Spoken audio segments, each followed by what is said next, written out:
Sir नमस्कार। शाबाश। अयोध्या ने आपको मैसेज भेजा। अयोध्या ने राम भगवान। मेरा व्यवस्था का सवाल है।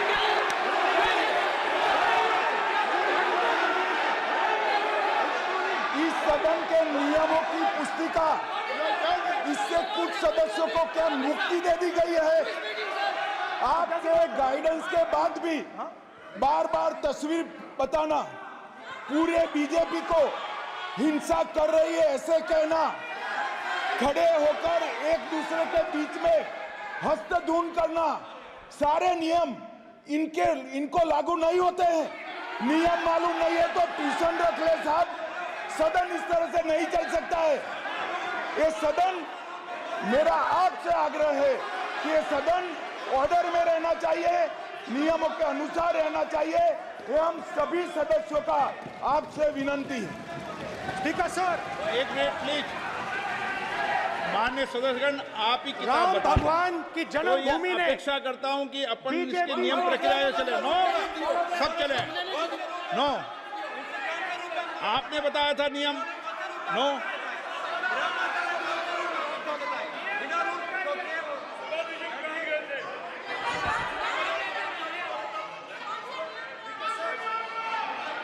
माइक दीजिए सर। हाँ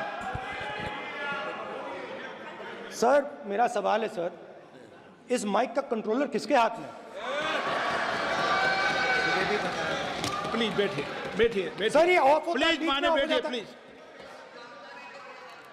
ये बार कई बार विषय उठ गई और बहुत गंभीर, और माननीय सदस्य, आप प्रतिपक्ष के नेता हैं, आप सदन के बाहर भी ये बात कहते हैं कि माइक बंद कर देते हैं। मैंने कई बार आग्रहपूर्वक किया कि आसन पर इस तरीके का आरोप नहीं लगाएं। नो, प्लीज बात सुनिए। आसन पर सभी दल के, प्लीज, आसन पर सभी दल के लोग बैठते हैं और सभी दल के लोग सभापति तालिका पे हैं और सब जानते हैं कि एक व्यवस्था होती है, जिस भी माननीय सदस्यों को आग्रह किया जाता है बोलने का वो बोला जाता है, और जिसको आग्रह नहीं किया जाता उसका माइक चालू नहीं होता। आप बोलने के लिए खड़े, आपका माइक कभी बंद नहीं हुआ, कभी बंद नहीं हुआ। आप अगर आसन में जो भी विराज रहे हैं वो अगर आपका नाम नहीं पुकारते हैं तब माइक चालू नहीं होता।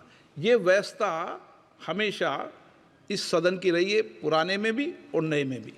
कभी आसन पे व्यक्ति पर माइक का कंट्रोल नहीं होता। दूसरा, माननीय प्रतिपक्ष के आप नेता हैं और आपसे ये अपेक्षा की जाती है कि आप लोकसभा की प्रक्रिया का, संचार नियम का पालन करें, संविधान की जो व्यवस्थाएं दे रखी है उसकी पालन करें, और सदन में बोलते समय किसी भी धर्म को के ऊपर ऐसा आक्षेप नहीं करें जिससे पूरे देश के अंदर विषय पैदा हो। यह आपसे अपेक्षा की जाती है। सर, मैं बिल्कुल आपकी रिस्पेक्ट करता हूं स्पीकर सर, मगर मेरे भाषण के बीच में सच्चाई ये है कि माइक ऑफ हो जाता है। मैं क्या करूं, हो जाता है वो।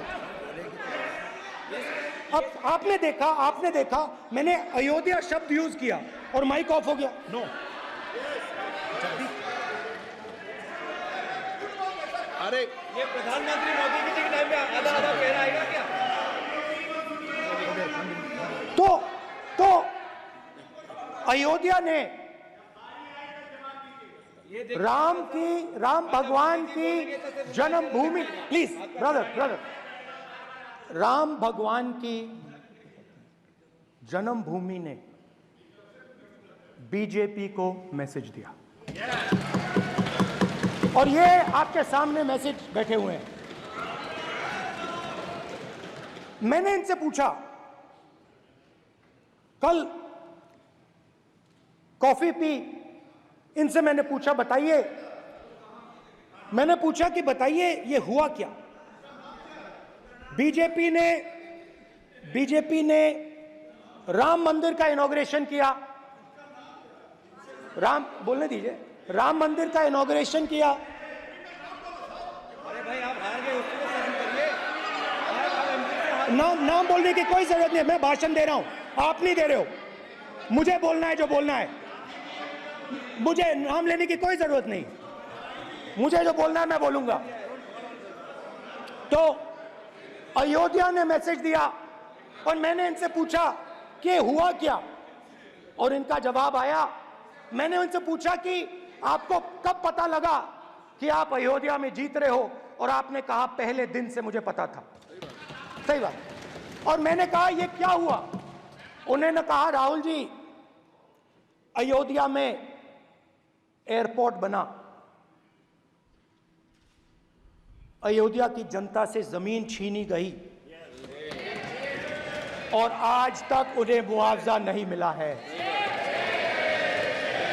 उन्होंने कहा, सही बात, उन्होंने कहा कि अयोध्या में जो भी छोटे छोटे दुकानदार थे, जो भी छोटी छोटी बिल्डिंग्स थी, उन सारों को तोड़कर गिरा दिया गया और उन लोगों को सड़क पर कर दिया गया। इन्होंने यह भी कहा कि अयोध्या के इनॉग्रेशन में अयोध्या की जनता को बहुत दुख हुआ, क्योंकि इनॉग्रेशन में अदानी जी थे, अंबानी जी थे, मगर अयोध्या का कोई नहीं था। और ये कारण था कि अयोध्या की जनता में, उनके दिल में नरेंद्र मोदी जी ने भय डाल दिया। उनकी जमीन ले ली, उनके घर गिरा दिए, और फिर अयोध्या के गरीब लोगों को, किसानों को, मजदूरों को मंदिर के इनॉग्रेशन तक नहीं जाने दिया। मंदिर के इनॉग्रेशन छोड़ो, उसके बाहर भी नहीं जाने दिया। और इसीलिए अयोध्या की जनता ने सही मैसेज भेजा। अच्छा, इन्होंने मुझे एक और बात बोली, 3 बार इन्होंने कहा कि 3 बार नरेंद्र मोदी ने टेस्ट किया, 2 बार क्या मैं अयोध्या से लड़ जाऊं, और सर्वेयर्स ने कहा अयोध्या में मत लड़ जाना, अयोध्या में मत लड़ जाना, अयोध्या की जनता हरा देगी। और इसीलिए प्रधानमंत्री वाराणसी गए और वहां बच के निकले।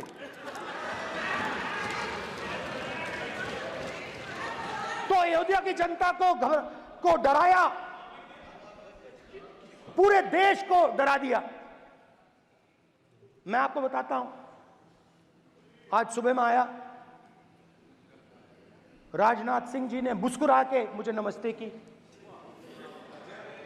और मोदी जी बैठे हैं, मुस्कुराहट नहीं, सीरियस, नमस्ते भी नहीं करते, कहीं मोदी जी ना देख लें, प्रॉब्लम हो जाएगी। वही कहानी गडकरी जी की है, सच्चाई है। अरे भाई, अयोध्या की जनता को छोड़ो, ये तो बीजेपी वालों को डराते हैं।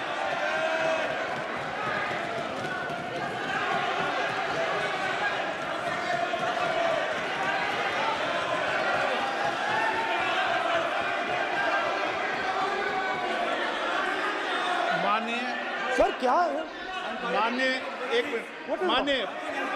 माननीय प्रतिपक्ष के नेता, एक मिनट, माननीय प्रतिपक्ष के नेता, आप सदन के वरिष्ठ नेता हैं। मेरा आपसे आग्रह है कि राष्ट्रपति अभिभाषण पर डिबेट हो रही है, इसकी गरिमा, राष्ट्रपति अभिभाषण की गरिमा रखे ना। ये तो अपेक्षा आपसे सब करते हैं कि आप राष्ट्रपति अभिभाषण पे बोले, नीतियां पे बोले, कार्यक्रमों में बोले। अब व्यक्तिगत रूप से नहीं, अगर आप ये उचित मानते हैं क्या? स्पीकर सर, ये उचित है? अगर आपकी पार्टी इसको उचित मानती है तो मुझे कुछ नहीं कहना। स्पीकर सर, माननीय अध्यक्ष जी, लोकतंत्र ने और संविधान ने मुझे सिखाया है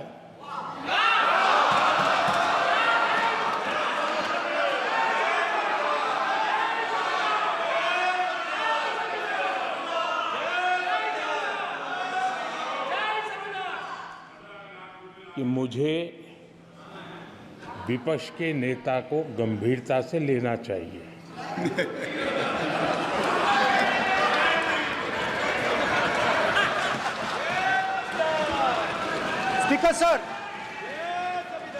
स्पीकर सर, आपने कहा